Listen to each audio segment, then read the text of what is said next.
Hey everybody, welcome back to Challengers Uprising. Can I get an any cuppers in the chat from everyone in the chat if you're excited for some esports? Woo! TJ, how you feeling? Big energy coming out. I'm doing really well.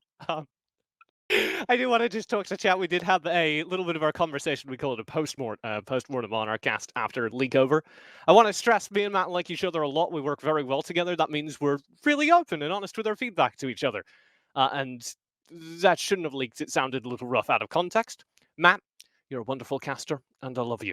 Let's get into the game. Love you too. SuperNova versus TeamFishTaco. Game number 2. The cuffers in the chat will be excited to know we're headed right into the draft. We had very similar thoughts out of that game 1. TeamFishTaco looked really, really good in the first half. It felt like they were in control of the game. SuperNova looked kind of the opposite. It felt like they weren't playing to their win conditions. They didn't know why they drafted for a mid-late game comp because they were fighting all over the map.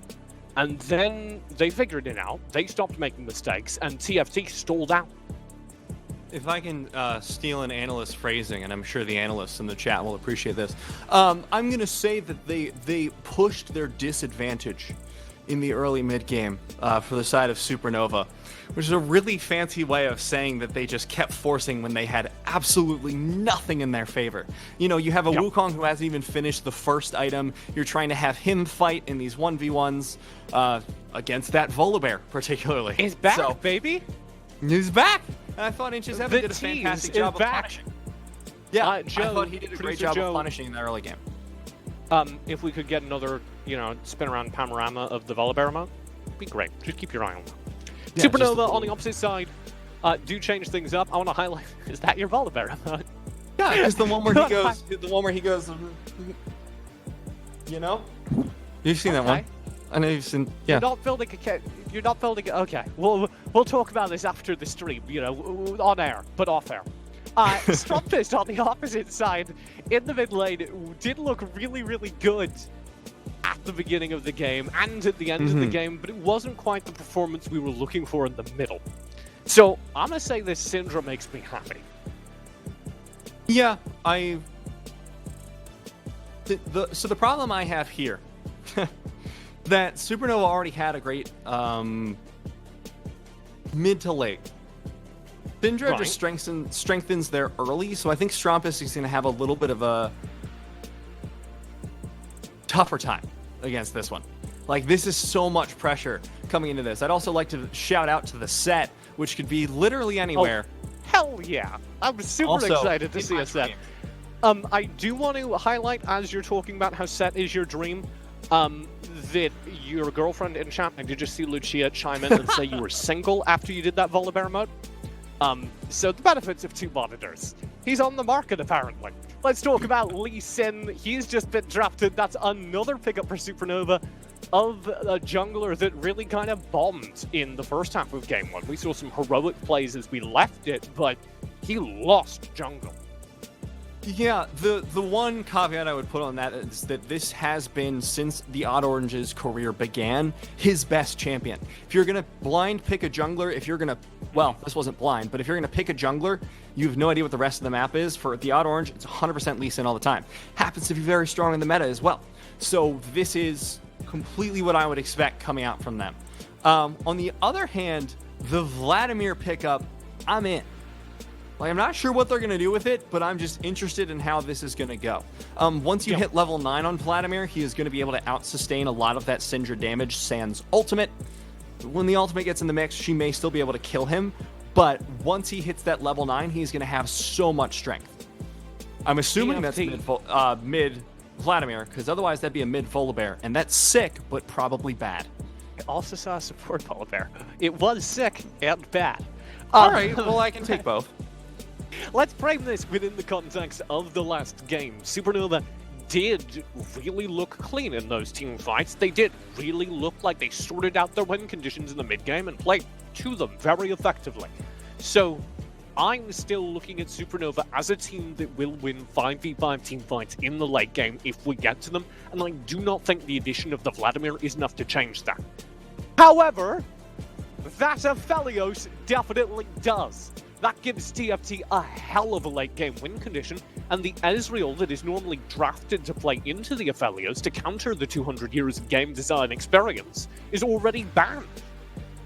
They're going to have to at least find 202 years of experience to top this one. Zyricon, that's an answer. I really like that. A lot of power in that bottom lane, but this team composition from TFT, like you were saying, TJ, all about that late game. Absolute powerhouse once you get to the late game. I want to highlight SuperNova banned Kai'Sa, Ezreal, Kai'Sa, Ashe consecutively. Misfortune, Xana were their first two bans. Like, they were all out on banning those ADCs, and for some reason, there was no Aphelios ban.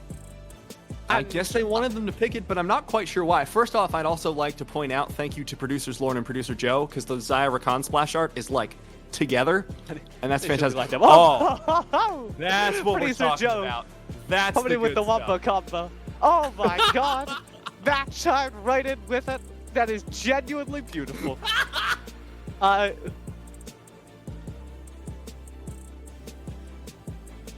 So to go back to those bans, I want to call that out because Evan RL has played Aphelios recently in competitive play. He's won with it recently in competitive play. Dog2, I was looking at his notes. He has been playing Aphelios in his own games on solo queue. I don't have the record for him in competitive play, but I would be astonished if he hadn't ever picked it. So the only thing that makes sense to me is that they have a plan. They think this Zyricon will bully it in life. That's the assumption.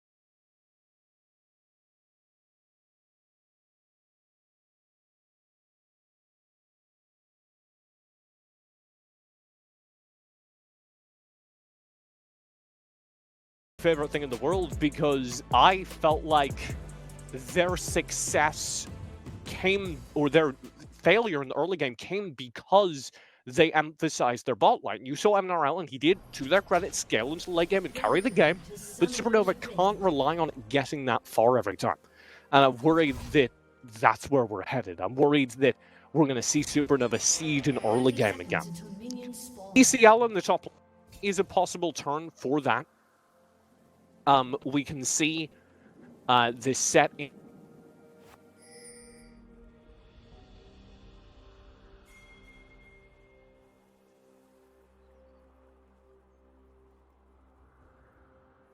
him doesn't get blown out of the video game again, because that was a truly terrifying Volibear performance. Minions have spawned. I'm not quite sure what's happened to my good friend Matt Nabir Daniel. But the good news is, it's basically an Academy cast at this point, and I've done a couple of those recently. So welcome to Academy Rush, SuperNova versus TFT. Okay, we've got the information. He's going to be resetting his PC. So while that's sorting out, let's talk more broadly about the second half of the game. We put a lot of emphasis on how SuperNova stepped up. I think a lot of the problem for them was they stalled out as well. We hit that mid-game point where TFT were in control of the game, and they were like, all right, let's just hit the pause button real fast. Let's play a breakdown. We got the long jazz solo, and they didn't move forward. So I'm a little disappointed in it. I am told that we're going to be restarting the TeamSpeak server I'm speaking to you guys on. There'll be a few seconds where it's just a PG Tours stream, there's no audio, and we'll be right back after that.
Welcome back. You've been listening to the Silky Sweet Jams on 88.5 Elevator.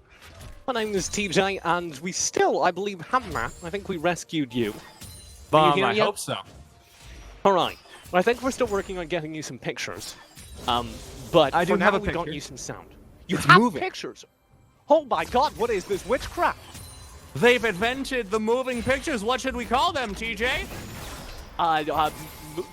Video game live streams challenges Uprising. Is that too wordy? I would have guessed movies, but I'm into Challengers Uprising. Let's do it. All right. Welcome back. You did miss a little bit of top lane action. We actually lost my God! into Yes, I Seven did. twice. What happened? Yeah.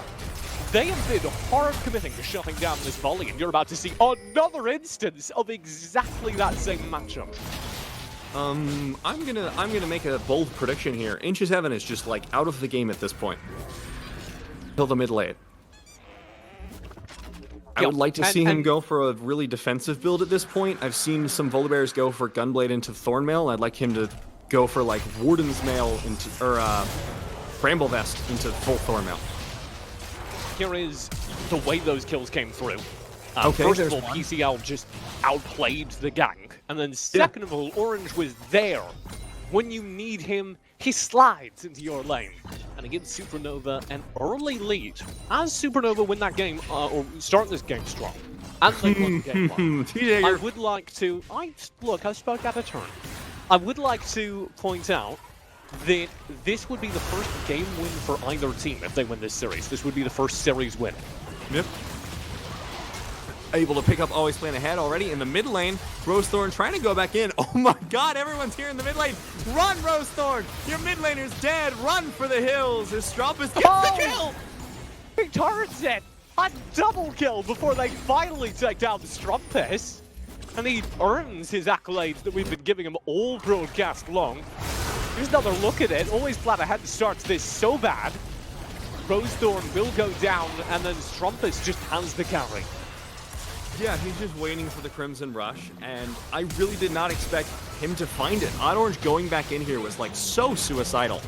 There's no reason for you to go in. They don't need you at that point. Like, what are you adding to that team fight other than moral support? Okay, I get it. Citrus. Oh. It's an oranges odd have orange. Do you citrus? think it's not citrusy? Do you think it's sweet? Oh, that's why it's odd. Yeah. Good analysis, man. That's what I'm here for, TJ. Really? So this has kind of brought things back. That brings the gold lead down to almost tie.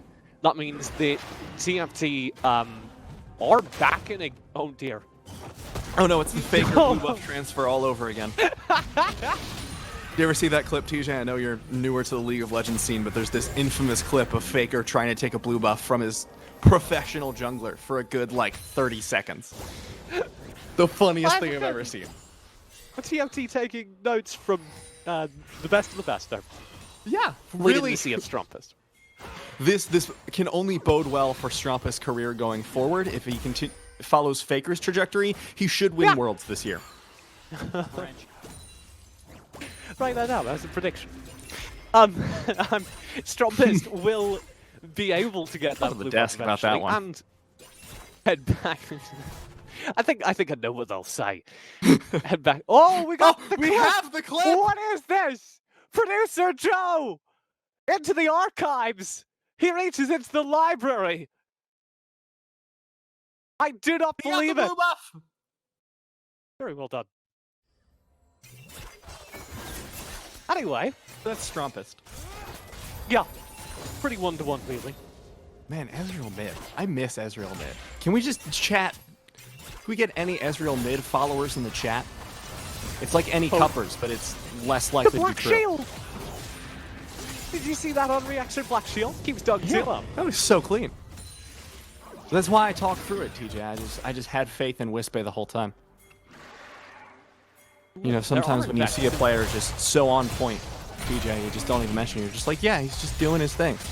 Inches Evan is also doing his thing, that is to say, dying. Pops his ultimate, though. He may be able to find this. No, Hot Orange is here. This is just brutal. 0-3. Rosethorn's here. A little bit too late.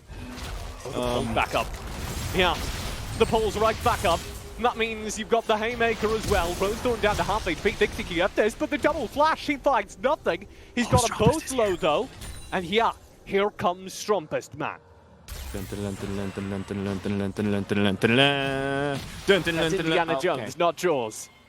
Yeah. He's a vampire, it's a little bit of adventurer. a different feeling, you know, TJ? Okay. Oh, the temple was strange great in that one. Orange does go down in the end. Here's Evan in the bot lane, though. Pressing very far forward. Dog2 narrowly survives. Meanwhile, the fighting just does not stop this game, TJ. I'm a fan already. Brings me back to the days of the LPL. Strumpest is 3-1 on Predator Vladimir, which is a series of words I never thought I would string together in my entire life, but here we are. Okay. That's sick. That's Further analysis available upon request. Okay, I'm going to request further analysis. Does that undo everything that's gone wrong for TFT on the top side? No. But it undoes a lot of it. Because you have Strumpest on this Predator, we're going to see him continue to make roams up towards the top side of the map. Your bottom lane is holding on fine as they are. They're going to scale roughly in tune with that Xayah Rakan lane and may outscale them in the later stages of the game. Both Xayah and Aphelios are hyper carries. You don't need to worry about that lane. Your top lane, however, is bleeding out. So you send that Vladimir every time Predator's up, he heads top. If he can continue to get kills and get inches ahead, we're golden. Dragon goes down in favor of SuperNova. The escape! That was so clean. Give me the replay. Oh, okay, this is a different replay. I take it though. Thanks, John. Producer Joe hands us the 360 view. Oh, damn. The fancy circle graphics. Do you know how fast Producer Joe has to run in circles in order to record these? Yeah. He's just sprinting. He's actually a track and field runner in both high school and college. Competed at the national level, I believe. But, you know, just had one injury and took out his right knee. So I'm not sure about that high school thing, but... Okay, what do you call it? I know you're more connected with the English. There's no... It's complicated. We can talk about sixth form later. Here was the replay of the escape ball let's talk about. So I thought they'd get the Drake maybe for sure, and then things would go wrong. But SuperNova, in stark contrast to Game 1, seemed to have identified they don't want to fight early. Now they go for this. Oh no, Inches Evan is in so much trouble, but so is always Plan Ahead. Will survive. Barely with a sliver of health, but Predator's been popped, Ghost has been popped in response. This will mean Strumpest has to fall off, but should be able to take a little bit of damage off this mid lane turret. Herald has been dropped as well, so... Honestly, given everything that has gone on for Inches Evan this game, this is a really good job of dealing with the aggression.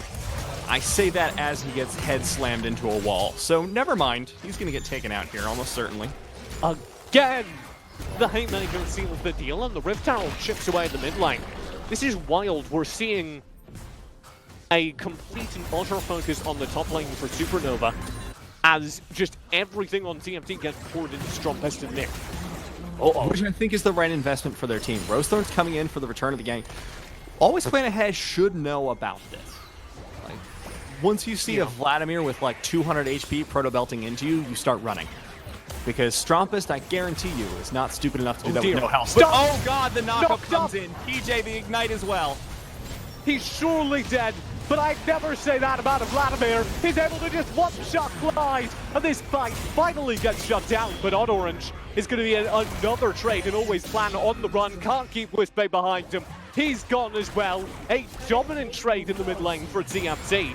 Despite losing their carry, they get a hell of a lot more back. That's a carry Morgana if I've ever seen one. 2-0 off that, but she was just running down with the autos. I have never seen so much disrespect in my life, and Wispe, I'm a fan. I'm a gigantic fan. He's able to stay, his movement to just stay paired with always plans so he couldn't get knocked back. And that was the result. This is way more interesting. Dog2 with the Black Shield won't be knocked up, and they have backup from Rosethorn. Trying to put a little bit of damage here onto Clyde. They don't have any CC to land without the Morgana bind. They don't have the angle for it. Forces the TP out if you see in the top side of the map. TJ, this is going to be a huge fight coming up in a few seconds. PCL arrives, but he's already countered. Inches Evan right here doing big damage around the side. Wispe caught out into stasis. On Orange, pokes Inches down as Strumpest finds huge damage in the front lines. SuperNova just have to run. They're all just shoved by the Vladimir. Strongest again ends the fight before it begins. Stromba's role in this game has been, ironically for someone who deals in blood entirely, to stop the bleeding. He has just been sent to every single lane, every single fight, before it's turned into the worst scenario possible, and then turns it into a winning one for TFT. That fight was almost certainly going to be a loss until Strompa showed up and nearly one-shot everyone present. So, really good play from the mid laner of TFT. Strumpist arrives and saves the day again, and that answers our question as to, was that investment in the mid lane worth it? And to be fair, we did call that at the very beginning of the day. We said this mid lane battle was likely going to decide everything. And in the course of this series, it gets way more interesting. There's now a focus for SuperNova on shutting down the Strumpist.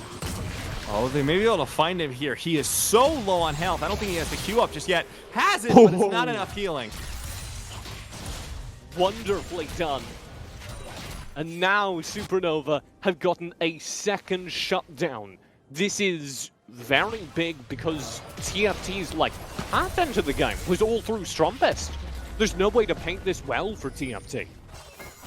I want to say, though, this is going so well for Strumpist considering how rarely this strategy is pulled out. I did a little deep dive on pro builds really quick, and 2 months ago was the most recent time anyone built Predator Vladimir. So, he's just going into the deep books, coming out with a strategy, and carrying his team through it. Reaching further into the archives than producer Joe. But not quite that far, TJ. It was 2 months versus that was 2015 MSI, so it was 5 years ago. It was a while ago. Maybe not quite as far. Producer Joe can give him some advice after the game. Yeah. Just be like, all right, play Corky mid with Randu and Zoman. Or don't. Pillar. Evan. That's what everyone said to Genji at the time, but he kept doing it. Clyde. They'll be here. All right, let's take a step back, Matt, because we've gotten very chaotic over the last few moments.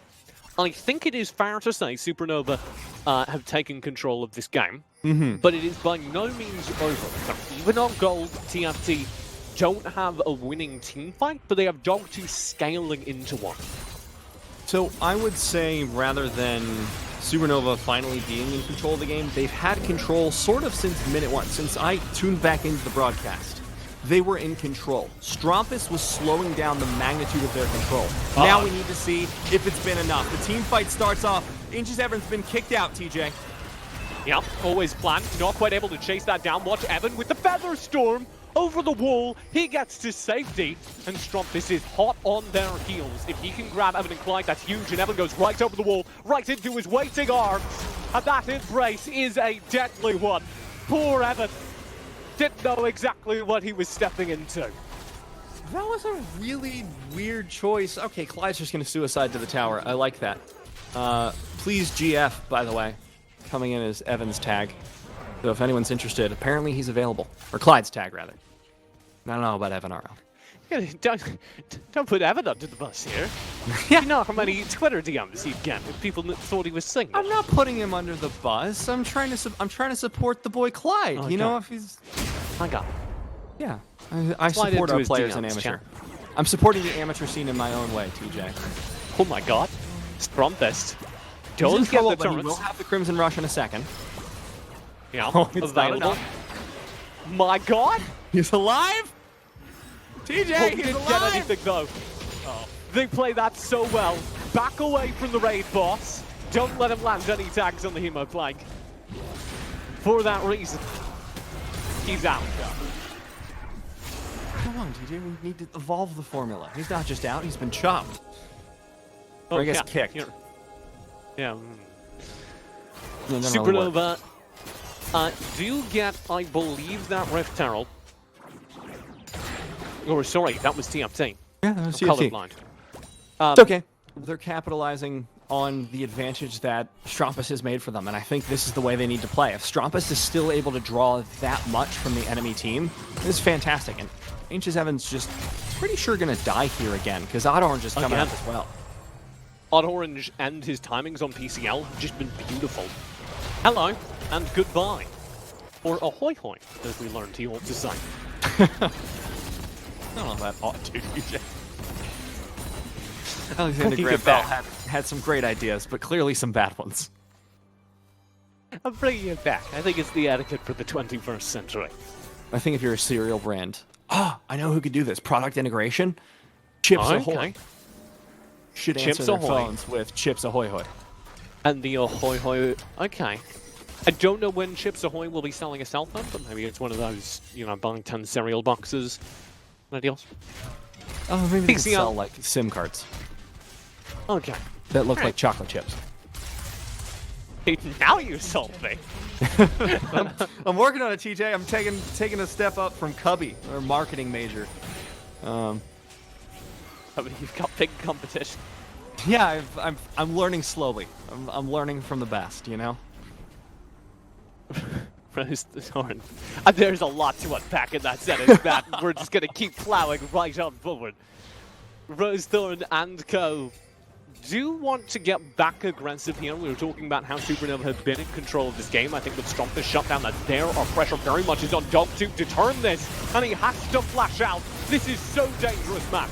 He flashes out into PCL though, and that's the problem. There goes the slam. Dog2 so low, can't do anything. The heal not going to be enough, and Wispe off on his lonesome as Rosethorn gets chased down by PCL. Meanwhile, on the left side of the fight, Strompus starts popping off, and Evan RL, there's no way he gets through this one alive, and indeed he doesn't. Always plan ahead, incredibly low. Wispe has somehow stalled out this entire fight. The KO emote coming out, dodges the Q. Wispe, the monster. Oh my god! He's still going! Dark Binding! He can slip away! Don't you get cut off! Sure, those kills are happening! But the recall! He got out! Oh my god! Wispe's a monster!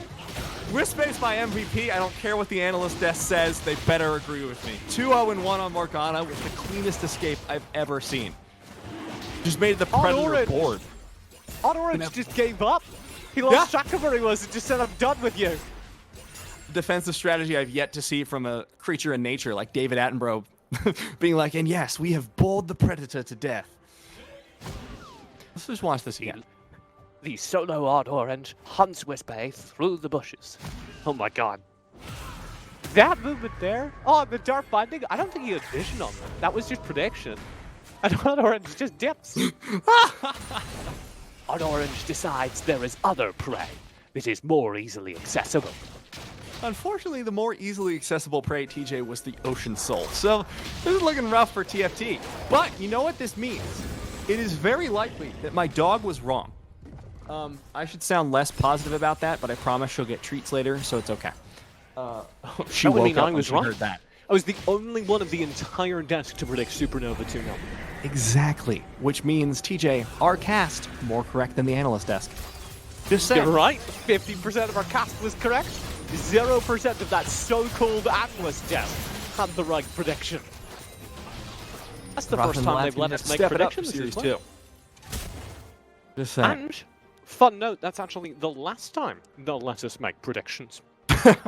The Rift Herald has been choking away this top lane. Always the plan will collect it now. I don't actually think he got the kill, but, we'll paint the narrative. And SuperNova aren't out of the woods yet. They do have the Ocean Soul, they do have a gold lead, but this is still a game TFT could bring back. I focus that, those odds are being brought back on Dog2. I'm looking for him to get Runans, I'm looking for him to pop off in the late game. Yeah, I want to make a brief comment about SuperNova's builds real quick, and this may feel like having a car crash and then complaining about your paint being chipped rather than the door that fell off. But nobody on SuperNova, except for Always Plan Ahead, and that was just recently, built any healing reduction against Strompus. Just seems bizarre to me that you have this Vladimir who's objectively popping the hell off, and you didn't even build a single Executioner's Calling or Bramblefest. They handled it though, Matt. I mean, is he popping off any longer, or has he popped off past tense? I think he's present participle to pop off. No, that's the infinitive. I'm sorry, it's been a while since 4th grade grammar classes. I like the infinitive because it implies that Strompist will always be popping off. Exactly. That's kind of what I'm talking about, though. He's already 6-4-3. He already has a Rabadon's Death Cap. Oh my god, I didn't see that. Yeah, Rabadon's Death Cap, Proto Belt, plus the Oblivion Orb. He has so much damage. He's going to keep scaling. Vladimir is not a champion that falls off. Nobody's been like, oh, we only have a late game Vladimir. Where are we going to find our damage? Oh, no. If they have, it's probably in gold or below. But So we flipped the narratives then, Matt, because previously it was SuperNova who, were just sitting back scaling. TFT kind of need to do the same thing here. And if we get to a state where Dog2 and Strumpist are out ahead in scale, they win this game. Mm-hmm. Because Inches Evan has been forced to go the full tank build. I suspect this is going to be a Spirit Visage second for the 40% CDR. His role in teamfights is just to interrupt at this point. He no longer is a damage threat. I think that may have helped him last game as he gets dove under tower and will just be killed. Oh! That may be the tank build, but Inches Evans still gets absolutely destroyed. Now this turret may go down. The rotate is here, and everyone will survive. The 6-1-3 set with Blade of the Ruin King and Trinity Force, TJ. There's only so much tank build you can build against that. He's 1-6 and down 60 CS. The fact that he survived that long is a miracle. Let's face it. But if Inches is able to build those tank items, which are relatively cheaper than damage items as a general rule, he will be able to be a strong frontline, as will Rosethorn. And you have strong damage in Strumpus and Dog2 to support that. So now, SuperNova need to continue accelerating, and this Baron is going to be their attempt to do so. Rosethorn's in the area. He's got a light bulb in the back of his skull. Now they have vision. Now they know what's up. Rosethorn and the rest of the team, I don't think they can contest this. If they do it, they're walking into a death trap. Always plans right here, Matt. They find the stun. The teleport's coming in on the flank from PCL. They need to find a way out of this or an angle into the fight right now where they lose. Strumpus gets dove on, but is still alive. In the backline, PCL is pumping damage out onto Dog2. Strumpus gets taken out, and this should mean that SuperNova slams into the back of the fight and will be able to find even more. Inches Ever trying to find a kill onto Odd Orange, but there's so much shielding, so much healing. 3 members down already for TFT, and Inches Evan is shortly going to follow. The double kill comes out from Evan RL, and that's the near ace from SuperNova. Ocean Soul, no Baron required, and they're pushing in, potentially, for the win. This is wild. SuperNova pick up the team fight. Don't even need that Baron. They're looking to get the first 2-0 of this season for this team, putting them perhaps right back on track. Here comes the push on in, a desperate last stand. They're able to find the first 2 Nexus towers. The spawns are coming back though, so they could turn this. They focus on the Nexus. SuperNova will find their first victory and explode their way back into the standings of Challengers Uprising. Who would have seen it coming, especially after game number 1? But SuperNova grabbed control of the top lane and never stand behind in the game ever since. They identified what went wrong in match number 1, adjusted, and went into map number 2 with a game plan. And that is what I have been asking for all season long from SuperNova. That is maybe a return to form from these previously top-tier NA teams. That was one of the most terrifying sets I have ever seen, TJ. I don't know if you feel the same. Have you played a lot of set yourself? How'd you rate that on a scale of 1 to 10? Not how I play set is how I would rate that. I think that was a investment, right? They said, okay, he's going to run that volley again. We know that's happening. How do we ruin a volley's day? And I didn't know it at the time, but apparently the answer to that is just set all the way. He was winning every single trade, and they had a constant rotate. There was always backup in that top lane. And I think one of the strengths of the draft here was that it enabled them to do so. You have a strong mid lane coming out with that Syndra pick into Vladimir. The early lane is just completely Syndra favored. You're fine.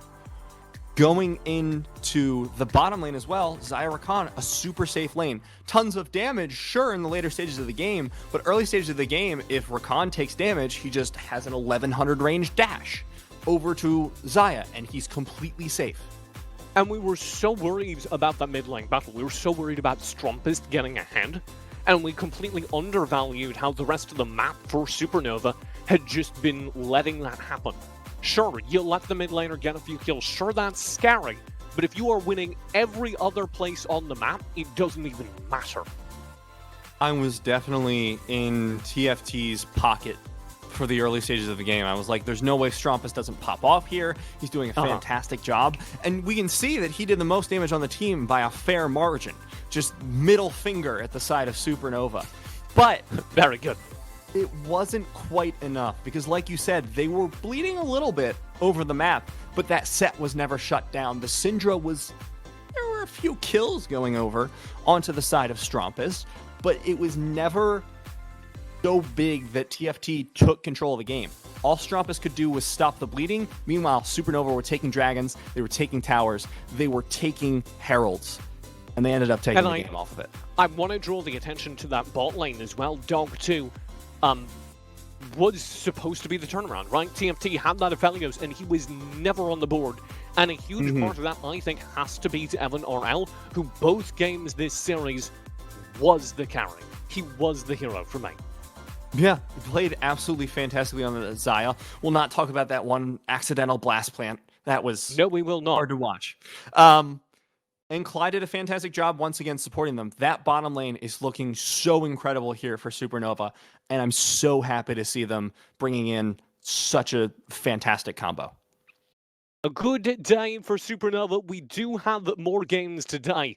We're going to go to a break. We'll have an analyst desk. We have Maryville versus Radiance coming up shortly, and that's another team that I think has something to prove. Both teams, actually, in that matchup. We're going to go to a quick break. We're going to have an analyst desk. We're going to have another game here on the Challengers Uprising. You won't want to miss any of it. Please do stay tuned. We'll be right back.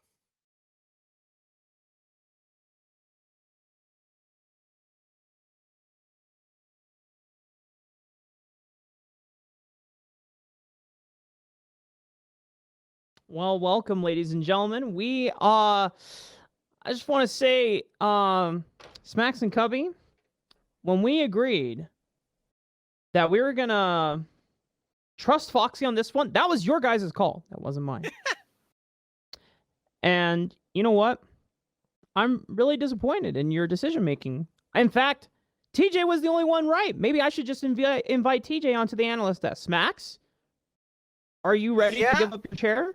You know, Cubby, I'm also looking at you. Guys, and now your webcams are breaking. This is not professional, guys. This is not what I asked or hired you guys for. You know what? It's been rough. I might as well just pop back over there and say, hey, you know what, TJ? You know what? Come on the analyst desk right now. But I'm bullying aside. I promise. Congratulations to TJ, by the way, being the only person on the entire on-air talent team for predicting the successful 2-0 from SuperNova. We have to go in further because Smacks, not only Odd Orange cleaned up his game, but also Pie Cake Lord as well. Before we touch on that, I do also want to congratulate Niberia on being the most wrong so far in that series. So that's also pretty hype. But but for this second game here, Pie Cake Lord looked so nice. Very, very exciting stuff. He completely cheated in the Kung Fu Panda matchup, though. He brought the Decepticon in the mecha set. So, I don't know. We might have to dock some points off for that. That's definitely not kosher as far as that movie goes, I'm sure. But, yeah, he looked really, really solid on the set. This is one of the strongest set performances I've seen in SGC. And yeah, he absolutely did not hold back. They got the pressure up top, exactly like we were looking for. He cleaned up his act. Odd Orange put some pressure on the Lee Sin up there as well. And yeah, it was really exciting to see. And then the game just kind of spiraled out of control, mainly for SuperNova. And TFT tried to keep taking it to them, more to that top side. It seemed like bot lane just didn't exist for a while. But then Strompest on this Vladimir, despite losing out overall, there were a couple of moments where Strompus did seem to become a little terrifying in that mid-game there, Cubby. Yeah, the Vladimir into Syndra, it's an old counter pick. We used to see it way back when he actually rushed Spirit Visions on Vladimir, and he was like super busted. But, you know, making his return now, Strampa's pulling out that older pick, was playing it very well in the older game, but I have to give a lot of credit actually to the side of SuperNova, especially, you know, a big shout out to Clyde. Those engages, they were really focusing down that Vladimir, landing that Recon Charm on him and the knockup, followed up by the stun and ult from Syndra, and he was blown up in the fights before he could really do any damage, and he still had by far the most damage on TFT. He was the one with all the gold that needed to get fed, but the way that SuperNova was splitting up and handling Vlad in those fights was actually very well played on their part, and one of the big reasons why they shut down this game so quickly and so cleanly. Yeah, and so from that point on, when we saw in the draft the adaptation from TeamFishTaco going for the super dive like-minded composition, unfortunately, the pieces were just not set up into place. As you know, we saw Piecake Lord had a much better game on the Decepticon, as you pointed out, Cubby. That set, he was absolutely monstrous. In fact, I believe he gave you a whopping 25, 26 points that game with a KDA of 714. So, you know, he definitely made up for the first game there, Smacks. Yeah, that's the Lord for you. Let's go. The Point Lord. I think I called him the PCL Point Collector Lord or something in the chat. So definitely pretty excited about that. Shout out to that guy for raking in the points. And yeah, shout out to Auto Orange as well for cleaning up his act. He let that one alcove play get away from him, but he did not let the series get away from him. Definitely a very exciting and very impressive showing here in Game 2 to clean up that series here for SuperNova. Please, someone put the Curb Your Enthusiasm music over that like clip of Wish just making the great escape. It's so perfect. And then Auto Orange is like, you know what? I'm done with this. I'm just going to go take Ocean Soul and make sure we win the team the game. Yep. Yeah, I'm going to have to cut you off there as we do want to wrap up SuperNova TFT. A very much more clean closing there from SuperNova, and overall kind of back to return to form, what we expect to them. But as we get ready for the second series today for Maryville and Radiance, we have to announce we have a giveaway, ladies and gentlemen, here on Challengers Uprising with, you know, a partner of ours. You might have heard them a couple weeks ago. They're called Nike, and we've got a pair of Nike Blazer Mid 77s, which is Ben Simmons' line of shoes called the Motivation. And if you want to know more about how this giveaway works, Twitch chat, so you can earn yourself a pair of these really sick shoes, check out the Twitch chat link. I believe we should be getting information on how you can participate. There should be a Twitter link there. Thanks. Shout outs to Ari Panda for being able to hook us up with this. I am super excited. Now, analysts, you are not allowed to participate because I'm really disappointed in how your prediction results went. So that's going to be on the wrist right there. But as we are getting ready for the second series, ladies and gentlemen, we're going to be taking a quick technical break. Don't go away. We'll be right back. Good evening, Cuppers. My name is Ariel Aripana West, and I am joined by Evan RL, the 80 carry from SuperNova. Congratulations on your guys' win this evening against TeamFishTaco. So I had a few questions for you, if you don't mind. So heading into week 3, how confident were you in your team in this matchup, and how were you personally feeling about your personal play? Well, we've sort of had a rough couple of days as far as overall performances in mini leagues. Sure. But I think we had a good meeting as a team, and I felt good going into these next matches, and especially Cup. Sure. So and I felt like, sorry. No, go ahead. Overall, individually, I've been feeling like I've been playing pretty decent. Some days it's not the best, but overall it's been not bad. Totally makes sense, and hopefully you're improving throughout the week as well, practices and then the other leagues. Based on some of the matches so far, who do you see going into the top 4 in your group? I think as far as top 4 for our group, Mirage is a given. Hopefully Supernova is a given. I'm trying to remember. Can you list off a few other teams in our group? Because we're in 7 different leagues, so it's hard to keep up with it all. Yeah. Oh, I wish I had it pulled up. Mirage, Polar Ace. Polar Ace isn't bad. I could see them easily making top 4. We basically just we're ready for whoever we go up against. Sounds good. Thank you again so much for your time, Evan. Sorry I have to cut that one short. We got to send it back over to the stream. So thank you guys so much and stick around. Thank you.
Welcome back, ladies and gentlemen. Also, very quick thank you to Ari Panda and Evan RL for the lovely interview. It's always nice to be able to get a player's perspective. And, Evan RL, very confident that, especially off of that win against TFT, they can take on anyone. They just, you have to take it match by match and game by game. But as we are now getting ready for our second series of the day, it is going to be Maryville University taking on Radiance. And, when it comes to play styles, there's two particular players that both of these teams respectively love to play around. And it so happens that my two analysts first picked them, respectively. Cubby had Niles for him in the top lane for Maryville University. And Smacks, you chose Andy Bendy. Now, what makes Andy Bendy so special for Radiant, Smacks? Oh, man. So Andy Bendy, he is the pop-off player on this team. Most games, if not all of them, he is getting in there on his marksman and getting all of the damage out. He's getting so many multi-kills. We have so many of those clips. Even just here on the Cup broadcast, even though they did take an 0-2 against 100, you could still see in those games that he was completely popping off, and he pulls out a bunch of different champions. I know that he did just pull out Wukong off stream. It didn't go too particularly well, but I'm just here highlighting how big his champion pool is, which is really cool to see from a marksman. And he makes it work too. You can see his Callista is so clean. We saw the Twitch the other day in UPL as well. And this guy is definitely a threat. That's why I picked him first in fantasy. I have a lot of faith in the boy Andy Bendy. And then Andy Bendy, fantastic player. Before you get ahead, Cubby, because you actually brought up about that when we were about to highlight Niles, is that there's a lot of value, no pun intended, over in value in Shady in the bottom lane as well. I'm sorry, the dad jokes are coming to a halt with me. I can't say the same for my Niberia because I know he loves cracking them up on the casting desk with TJ. But Cubby, talk to me more about why you think Andy Bendy might have his match here against value in Shady.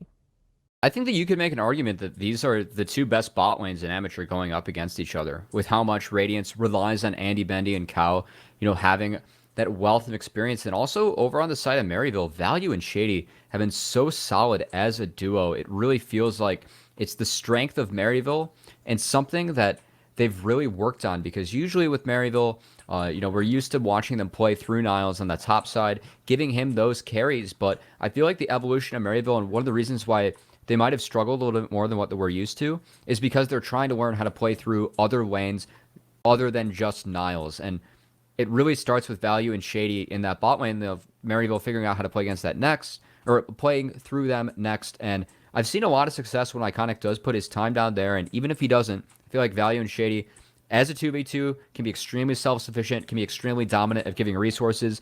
I think they're very solid, and I'm really looking forward to them going up against Andy Bendy and Cow, who are the highlight of a struggling Radiance team.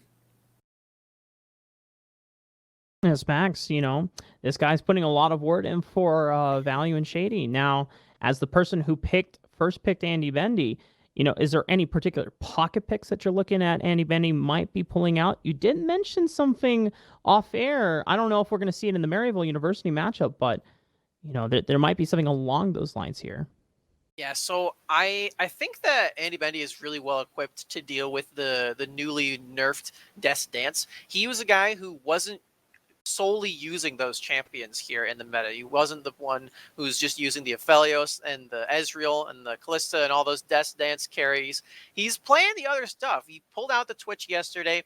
They played Senna Wukong bot lane off stream, and he's got a lot of different stuff that he can pull out. I especially am looking forward for that Twitch, because I think, especially now that Aphelios is a little bit weaker on his ultimate and the Death Dance is worse, I think that just even further accentuates that Twitch matchup that we've been seeing really kind of popularized by XT Esports, I will say, and then put to good use here by Radiance as well. It feels like that matchup is going to be even better for the Twitch here. So if that's still something that they can be very confident on,